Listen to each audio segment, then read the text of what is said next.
안녕하세요. 축진먹입니다. 팰리스가 맨시티를 홈으로 초대해서 3대 0으로 패배했는데요. 시티는 점점 우승팀의 모습을 갖추고 있는 것 같습니다. 오늘 경기는 도크의 부상으로 인해서 라인더러스가 선발 출전했고요. 이런 상황에서도 마르무시가 안 나오는 걸 보니까 펩은 마르무시를 스트라이커의 서브 자원으로 분류하고 있는 게 아닌가라는 게 느껴집니다. 그리고 팰리스가 무뇨주의 공백이 좀 느껴지는 경기였어요. 오늘 무뇨주 대신에 클라인이라는 선수가 나왔는데 확실히 완전히 만족스러운 퍼포먼스는 아니었던 것 같습니다. 그리고 하나 또 추가하자면 제가 이거 영상을 하나 찍었다가 마이크가 좀 이상해서 다시 처음부터 찍는 거거든요. 그래서 약간 심장이 뜨거워져 있다는 점 참고해 주시고요.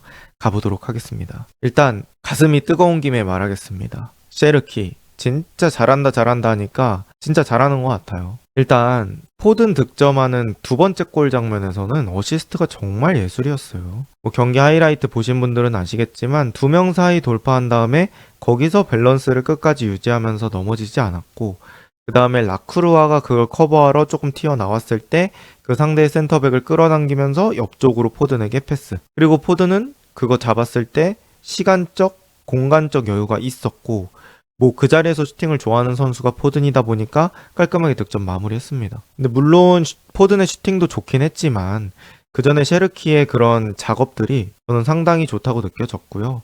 셰르키가 프리미어리그 6선발 6어시스트를 기록하고 있어요. 시티 경기를 이번 시즌 쭉 보신 분들은 아시겠지만 셰르키가 중간에 부상이 있어서 많은 경기를 소화하지 못했던 기간도 있습니다. 그래서 셰르키 정도면 시티에서 꽤 자리 잡은 선수 같은데 선발이 6번밖에 안 돼? 이렇게 느끼실 수 있을 것 같아요. 근데 어쨌든 셰르키는 부상 빼면 실질적으로 시티에서 뛴 기간 자체는 엄청 많은 건 아닌데 펩 축구를 빨리 이해하고 적응을 되게 잘 해나가고 있는 것 같습니다. 그리고 6선발 6어시스트 이 얘기는 부상을 제외하면 기회 받을 때는 결과값을 내주는 선수다라는 걸 충분히 느낄 수 있는 거예요. 그리고 저는 셰르키가 온더볼 상황에서 시야가 되게 좋다고 느껴집니다. 얼마나 정신 없겠어요. 막 압박 당하는 상황에서도 결국에 주변에 있는 동료가 더 좋은 위치에 있다는 걸 깨닫는 거. 이 능력이 되게 중요하죠. 특히나 플레이메이킹 이런 것들을 장점으로 하는 선수들한테는 그런 능력이 상당히 중요합니다. 그리고 실제로 거기로 패스를 연결할 수 있는 능력도 셰르키는 가지고 있습니다. 그리고 저는 셰르키가 양발이기 때문에 플레이에서 계속 경우의 수를 가져갈 수 있는 게 너무 좋은 부분 같아요. 그 다음 팰리스인데요. 팰리스는 약간 계획된 팀 컬러를 가지고 나왔습니다. 전체적인 스탠스는 일단 수비적으로 가져갔던 것 같아요. 5-4-1 형태로 최대한 상대의 정면 공격은 막자 이런 느낌이었고요. 역습할 때 마테타의 머리를 노리거나 혹은 발빠른 피노나 사르를 보며 한방 공격을 노리는 그런 느낌으로 팰리스는 플레이했고요. 나름 또 그런 장면에서 유의미한 장면들을 만들었던 것 같아요. 그런데 결국 시티의 수비들이 잘 버티면서 이 팰리스의 플랜 A가 결과를 내진 못했죠. 하지만 의도는 어느 정도 잘 드러나는 그런 게임이었던 것 같습니다. 그리고 이제 시티도 사실 이 경기 전반전이 엄청 시원하게 잘 진행됐던 건 아니에요. 팰리스 플랜 A가 의도대로 작동도 꽤 잘 되고 있었고 시티 입장에서는 내려앉은 수비를 깨는 게 마냥 쉽지만은 않았죠. 근데 시티가 한 번의 기회를 잘 살립니다. 일단 데실바가 사이드로 가서 두 명의 선수를 끌어당겼는데요. 저는 여기서 좀 느껴지는 게 확실히 사이드 윙어들의 수비력도 되게 중요하다고 느껴요. 그러니까 1대1 상황이 좀 불안해서 피노가 따라가 줬는데 저는 그 판단이 조금은 천천히 이루어졌으면 어땠을까라는 생각이 들었고 다시 피노가 마테우스 쪽으로 가다 보니까 마테우스는 그동안에 공간적 시간적인 여유가 생겼고요. 홀란드 쪽으로 정확한 크로스 겨냥 그 다음에 홀란드가 깔끔한 헤더로 마무리했습니다. 저는 약간 이게 리버풀전 득점 같은 느낌이 났어요. 리버풀전에서도 시티가 뒤쪽에서 리버풀의 전방 압박 잘 풀어 나온 뒤에 결국에 누네스가 반대쪽 홀란드한테 던지고 홀란드가 코나테랑 싸워서 이겨서 득점을 만들어냈습니다. 그 장면이 떠올랐고요. 득점의 타이밍도 저는 매우 좋았다고 생각합니다. 다만 0대0으로 가면 분위기 좀 이상해지는데 그걸 제대로 해소하면서 후반전에 들어갈 수 있게 만들어줬고 마테우스 누네스는 크로스가 참 좋은 것 같아요. 또 시티의 오플백 하면 워커가 생각이 많이 나는데 워커랑 또 다른 느낌으로 장점을 가져다 줄 수 있는 그런 선수라고 생각합니다. 그 다음 니코 곤잘레스 한번 얘기를 해보고 싶은데 사실 니코 곤잘레스가 조금은 지쳐가고 있는 것 같습니다. 니코 곤잘레스 지금 팀 내 출전 시간 3위인데요. 1630분. 이번 시즌 폼이 올라오면서 제 역할을 하고 있는 건 정말 칭찬할 만하죠. 그런데 사실 마땅한 서브가 없습니다. 왜냐면 로드리도 장기 부상 이후에 제대로 뛰지 못하고 있고 412분 정도밖에 못 뛰었습니다. 코바치치는 더 심해요. 39분. 그러다 보니까 니코 곤잘레스를 쉬게 해줄 자원이 정말 마땅치가 않아요. 그리고 부담이 엄청 가중되고 있으면서 3선에서 결정적인 뺏김을 당합니다. 그리고 그 중에 하나는 왓튼이 골대 맞춘 장면까지 있어가지고 중요한 경기에서 만약에 이런 실수가 계속되다가 실점을 하고 그러면 이제 선수의 폼까지 하락하고 그런 상황들이 생기거든요. 그래서 니코 곤잘레스가 건강할 때 어느 정도 좀 관리를 해줘야 될 것 같습니다. 사실 시티에서 대체하기 힘든 선수들이 몇 명 있다고 생각하거든요. 근데 지금 이제 로드리가 제대로 못 돌아온 상황에서는 진짜 3선 수비형 미드필더 설 사람이 니코 곤잘레스밖에 없어요. 뭐 칼빈 필립스를 쓸 수도 없는 노릇이라서 특별한 관리가 필요할 것 같습니다. 그 다음 오늘 시티의 카운터는 여전히 살아있다. 저는 이렇게 느꼈습니다. 좁은 공간을 되게 빠르게 역습을 가고 있습니다. 여기서도 사실 셰르키의 완벽한 퍼스트 터치, 전개 이런 것들이 예술입니다. 그리고 라인더러스한테 이렇게 패스를 넣어주는데 사실 오늘 라인더러스 경기 영향력이 그렇게 좋지는 않았던 것 같아요. 일반적으로 터치수 자체가 많지 않고 경기 중에 잘 안 보였는데 그런 것들을 셰르키가 가운데 쪽으로 많이 들어와 주면서 잘 보충해줬다고 생각을 하고요. 전개도 되게 깔끔하게 들어갔던 것 같습니다.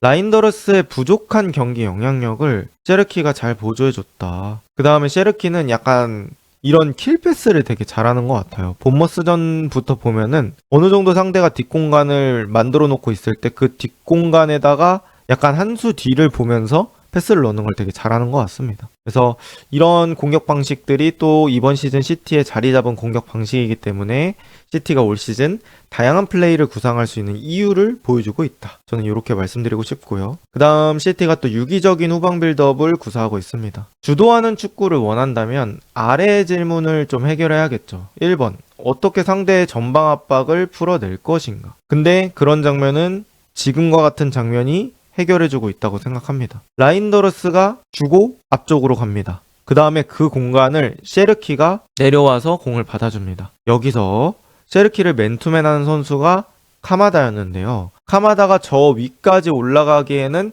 수비 대형의 밸런스가 깨지는 일이 생기고 그래서 이런 것들을 완전 맨투맨으로 대응하기가 어려워지는 혼란 상황이 생기는 거죠. 그렇기 때문에 못 따라가고 셰르키가 공을 편하게 받고 또 반대로 전환해 줄 수 있는 그런 상황이 생기는데요.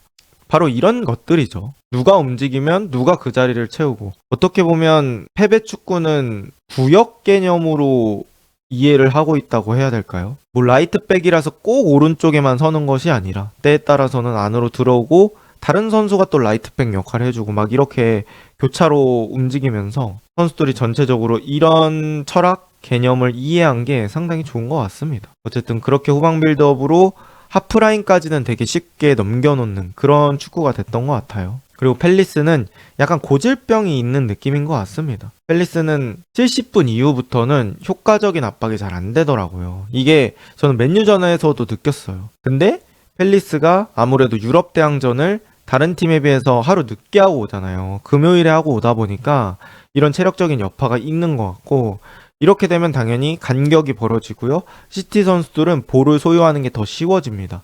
2대0으로 이기고 있는 상황에서 볼을 더 소유하기 쉬워진다?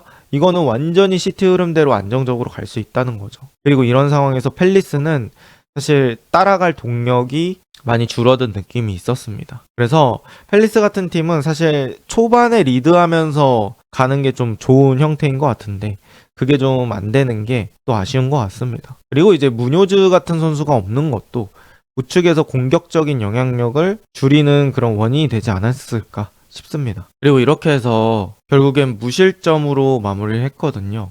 저는 시티가 선택할 수 있는 승리의 종류 중에 가장 최상의 선택지가 아니었을까 싶습니다. 일단 시티가 현재 모든 대회 포함 5연승, 리그는 4연승을 하고 있는데 사실 그 중에 3점, 4점짜리 대량 실점 경기들이 있었어요. 그래서 오케이, 시티가 이기는 건 좋은데 실점을 줄여야 된다 이런 얘기 되게 많이 했었잖아요. 근데 오늘 같은 경우에는 뭐 돈나룸마의 활약, 펠리스 선수들의 골 결정력 문제 이런 것들도 있었지만 결국에는 무실점으로 마무리했다는 거 아주 의미가 크고요. 뭐 전체적으로 역압박 상황이나 아니면 튀어나가는 수비 이런 것들도 저는 좋다고 느꼈습니다. 그 다음에 오라일리, 마테우스 이런 선수들이 수비력이 좋은 풀백이 되고 있다는 게 느껴지고 있어요. 특히나 오라일리는 오늘 커버력도 좋고 수비하는 것도 좋고 그리고 뭐 그바르디올도 교차로 커버를 잘해주고 이런 느낌이 있었고요. 마테우스는 오늘 두 번째 골에 기점이 되는 그런 공 끊기가 있었기 때문에 양쪽 풀백의 수비력이 올라가고 있는 것도 시티가 되게 긍정적으로 볼 수 있을 것 같습니다. 그 다음 시티가 이제 아스날과 승점 2점 차로 성미까지 따라오고 있어요. 그리고 아스날은 울버햄튼전 의외로 고전을 했기 때문에 분위기 자체는 되게 시티가 압박하고 있는 그런 모양새거든요. 그래서 아스날이 상당히 압박감을 많이 느낄 수 있을 것 같고 오늘 시티 경기는 약간 우승팀의 일상 경기 중에 하나 같은 느낌? 그러니까 우승팀이 뭐 매 경기 90분 내내 압박할 수 있는 그런 경기력을 가져가는 건 아니잖아요. 근데 이런 경기는 이기고 보니까 대승이 되는 그런 느낌의 경기가 됐죠. 그리고 시티가 오늘 수비 상황에서의 끈끈함도 보여줬고 또 기회가 그렇게 많지 않았는데도 이 적은 기회 속에서 상대팀 실수를 이용해서 득점을 만드는 부분도 충분히 칭찬할 만하다고 생각합니다. 그리고 후반기로 들어가면서 시티는 뭐 여러 가지 컨셉들이 있잖아요. 축구에서 화려함도 있고 직선적인 것도 있고 하는데 시티는 이 안정감이라는 그런 가치가 가장 많이 올라가고 있다. 저는 이렇게 말씀을 드리고 싶고요. 이제 시티 입장에선 하나 걱정해야 될 건 필드 플레이어가 고정된 느낌이에요. 그러다 보니까 피로 누적이 계속 진행되고 있고요. 이러다가 한 번에 훅 갈 수가 있어서 그런 건 좀 조심해야 되지 않을까 싶습니다. 여러분은 어떻게 보셨나요? 이번 영상은 여기까지입니다. 좋은 하루 보내세요.